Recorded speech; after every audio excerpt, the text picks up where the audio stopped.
Good soldiers follow orders. Crosshairs is getting creepy.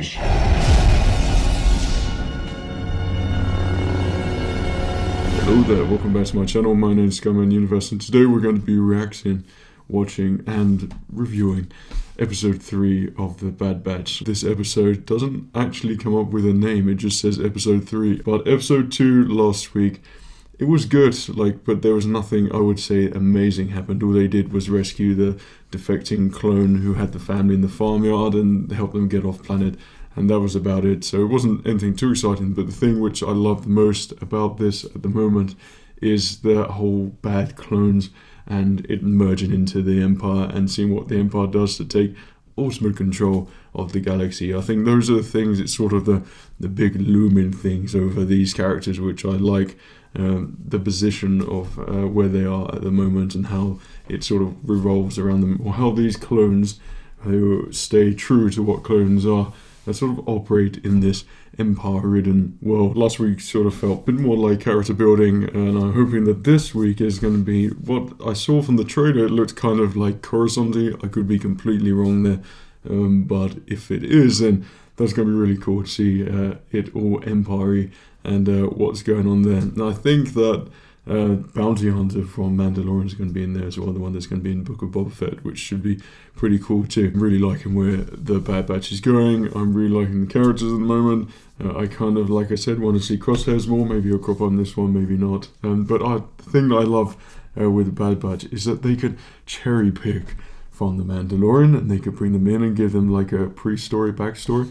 And then they could cherry pick and pick out from the Clone Wars and bring literally everyone from the Clone Wars. And after hearing the actress who voices Sarge Ventress, who played a character in episode 2, it makes me think, I wonder what Sarge Ventress is up to during this time, because that is a character which I loved and very much like to see crop up in Bad Batch and what she's up to. And I think if they're going down the bounty hunter route in this one and do a couple of jobs, and surely she must be bounty hunting or trying to keep her head low in the under levels of Coruscant. So if they're in Coruscant, then I'm kind of hoping the Sarge Ventures will crop up in there, because I'm intrigued and interested to see what actually happens to her, because she doesn't really have a definitive answer to her story. I mean, she doesn't have the complete Darth Maul story, which makes me wonder, what's happening with Darth Maul at the moment?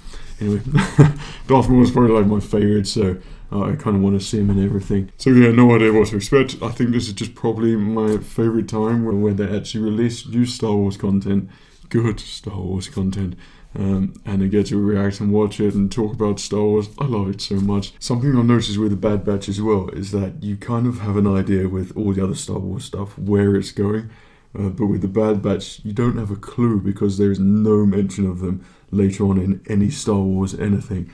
So the fate of them and the unknowing is most intriguing, and keeps me very excited to see what happens to their characters and where they go from here, and how they sort of slot into the galaxy with the Empire, because they don't crop up in Rebels like we know Rex does, and was it Wolf and someone else? I can't remember.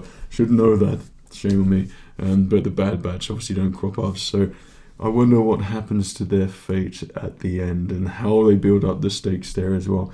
All very intriguing questions, and I cannot wait to see Rex in there as well. When they're going to bring Rex in, hopefully soon. That would be really good. But anyway, let's begin and watch this. I won't even do the intro. One does not simply skip the Bad Batch intro. It's called Replacements. That's good. We have a name. I forgot about Omega. Must mean she's fitting in very nicely.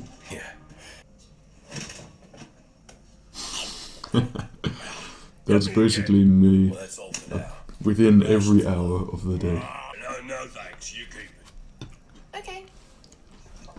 Because I've got no credits or Empire chips or something. You need the dollar. You need some stuff. Clearly this device will be able to prove. Besides, the shipwide diagnostic report indicated no... Is he making an inhibitor chip something to do with it? That's pretty cool if Tech's making something to tell if it's active. So that doesn't look quite like Coruscant to me, so I was very wrong in that. Up the gun! Be careful of the gun! We're coming in too hot! You know it's coming. Another happy landing. Poor Amiga. I'll say it. I kind of miss him. He shot you, remember? Me too. I I miss him too. That hurt. Bring him It's back. worth noting Crosshairs' actions were influenced by his inhibitor chip. It can do that? Oh yeah. That's what it was it designed can. to do. It wasn't Crosshair's fault. Look, No. debating this one right now, we need to find that capacitor and... Flux capacitor! Oh, they're back at Camino. They still doing work on Crosshairs. They make him even badder. Right on schedule, Rampart. The implementation has been... Rampart. Laying the fountain. He's got red eyes or orange. That's pretty cool. Is that the brown. announced clones in the report? Begin their training. It's so cool Under their seeing new commander. Empire in clone territory. Like, it's weird. Tarkin's thinking, he's deep in thought. You need to secure that clone contract. Those capacitors hold massive charge. Flux capacitors! Echo looks a bit like Anakin. Is it a Minoc? Surely it can't be those spiders again. The capacitor's gone. It's most Flux likely an capacitor. old moon dragon. Be dangerous. I'm part of this squad now too. She's an eager girl. He looks like he's fresh from Mando. Clones have been trained since their creation. I want Saw Gerrera's camp found and wiped out. See if they can succeed where Clone Force 99 failed. That's not a It fair shall be test. done. Well, what's gonna happen to the Kaminoans? I feel like they're gonna destroy the base completely.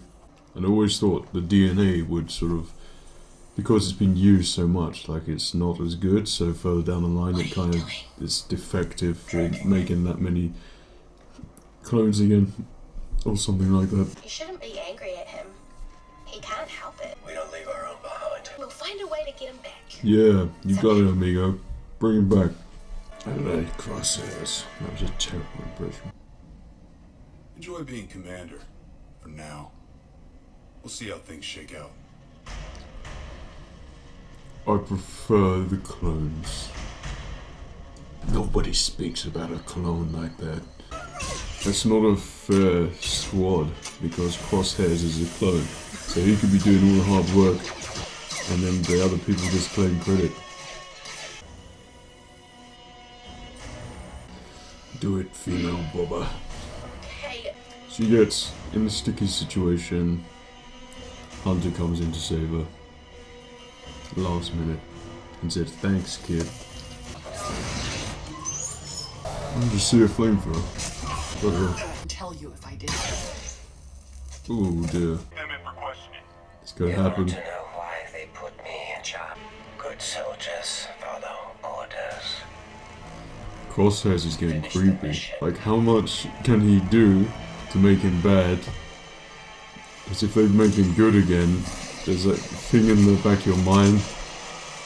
They think, well, he's done all that bad stuff, so should I really like him anymore? Use your Clone Wars weapon. It's absorbing power. It's like a Godzilla Electro thing.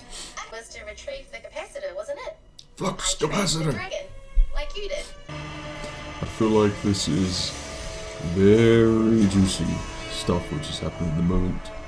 The Clone Trooper program is a cost-prohibitive relic of the past. Great use of words in your sentence there, talking. Our force.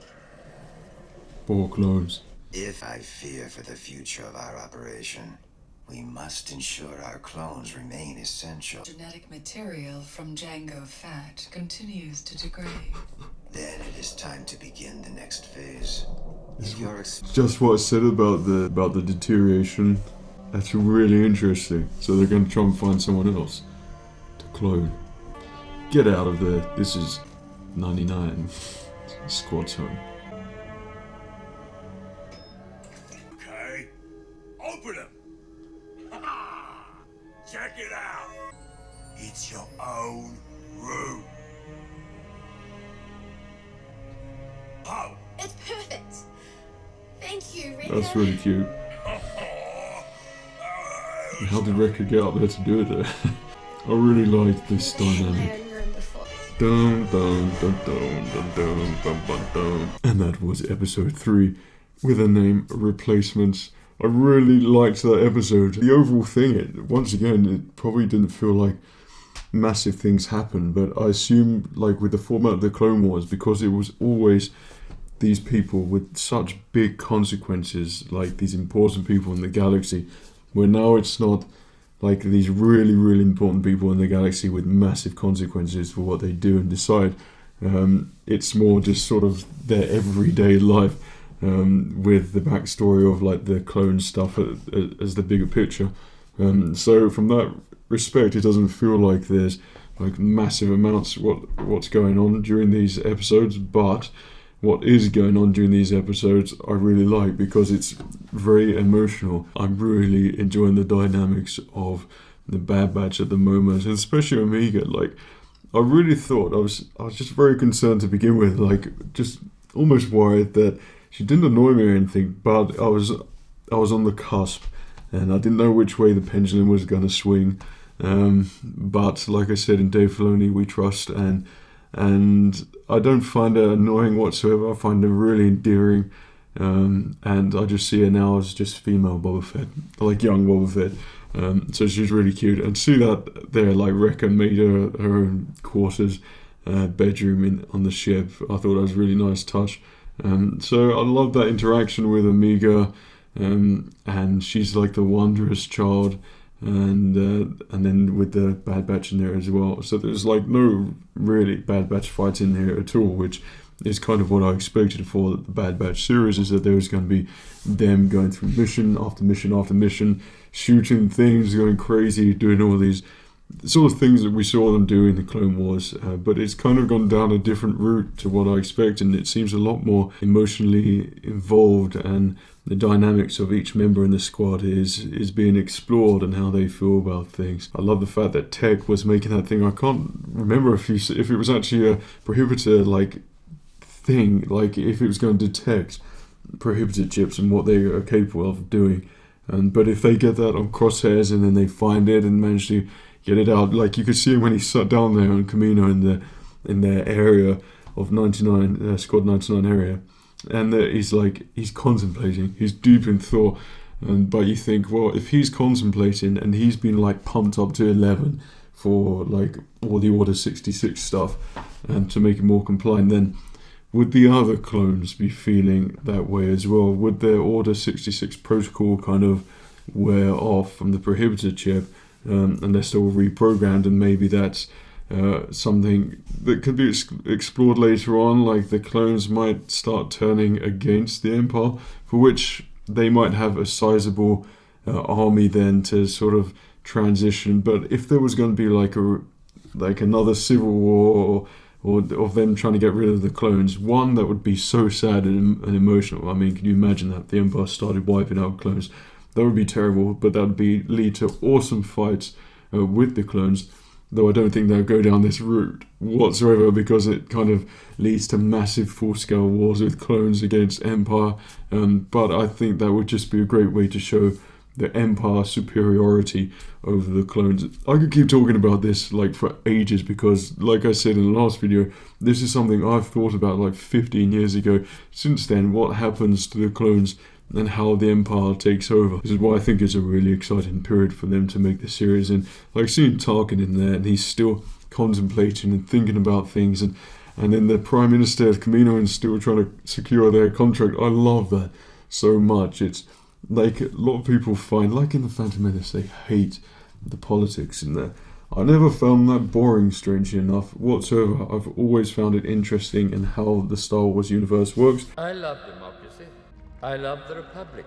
And big decisions like that, where Tarkin's trying to work out if the clones are going to be continued or if they're going to be obsolete, defective, and he's going to bring in new people to enlist on the Empire and make their own squads. Those sort of decisions are really interesting. There's a lot of political stuff in there, and in the background the Kaminoans trying to think of a solution to to supersede that, so they get their order, get their credits, and they're still important in the Empire's galaxy now, and they still have a purpose. And I love that so much. There's a lot of sort of behind the doors thing, and I think there's a lot of tension on both sides. But seeing Tarkin sort of go around, and you just think, like, he's such a calculated bad guy, and that's what I really like about Tarkin. Like, he's so calm and collective, yet he doesn't care, and he just wants, like, ultimate power and the best thing for the Empire at all costs, and he doesn't care about anything else. And that to me is very enjoyable to watch. I love that sort of sneaking around and doing things, but it does make me wonder, when we're going to have like contact with the Emperor. I mean, if we have that at all, it would be pretty cool to see Sidious so early on and so fresh after Revenge of the Sith. That would be really good. And maybe Darth Vader as well. But I just don't see how in this story at the moment, where it's so 99 based, sort of character driven, I don't think there would be interactions there unless it builds up to some massive full scale thing. What I would love, I mean, you might have some great ideas as well, so let me know below, but from what I would predict for at the end, if 99 Squad, like, they have to take on the Empire, basically, and they start using, enlisting clones, getting rid of their prohibited chips, and then changing things around, it leads to some really massive full-scale emotional battle. You could imagine how emotional that would be, because that's basically our like past is the clones. Like, that's something that's fresh and dear to us, which has been explored. So that would be like a really emotional wave, or like one last ditch attempt for the clones to like fight for the galaxy, but for good. That would be really emotional. But I don't think Darth Vader and Sidious would interact with the clones. I think it would be more sort of the Tarkin backstory in the background picture, what's going on in the background with the clones on Kamino, and all of that business. So like Crosshairs, I think there would be the interaction. I do think they will get Crosshairs back. That would be really good. He was a very likable character to me. I don't know why, to begin with. Like, it's obvious because of the inhibitor chip, how he is at the moment and how he's being programmed, but I think there is going to be some sort of switch here, and I think the dynamics of this squad will get back to like how it should be, because it certainly feels like there's a gap there at the moment, and that gap is definitely Crosshairs. So yeah, that would be really good. So yeah, let me know what you thought about this episode. I thought it was really good. I really enjoyed it.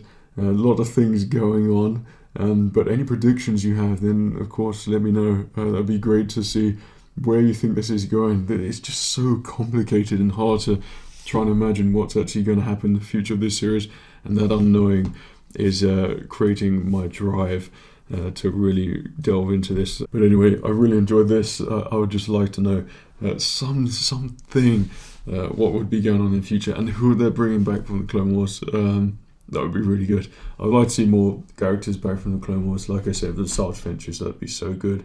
Ahsoka Tano would be cool, but she's kind of in literally everything now. So it'd be good to sort of bring someone else in, and other people who weren't explored later on, who are from the Clone Wars. And yeah, I think there's a lot of potential still. And I know Hondo was explored quite a lot afterwards, especially in Rebels. But it would be really good to see him in this again, because he'd be in his sort of normal Clone Wars look, which I'd prefer a lot more. So yeah, I hope you enjoyed my episode reaction and review. So take care of yourself, and remember, flux capacitor, and the Force will be with you always.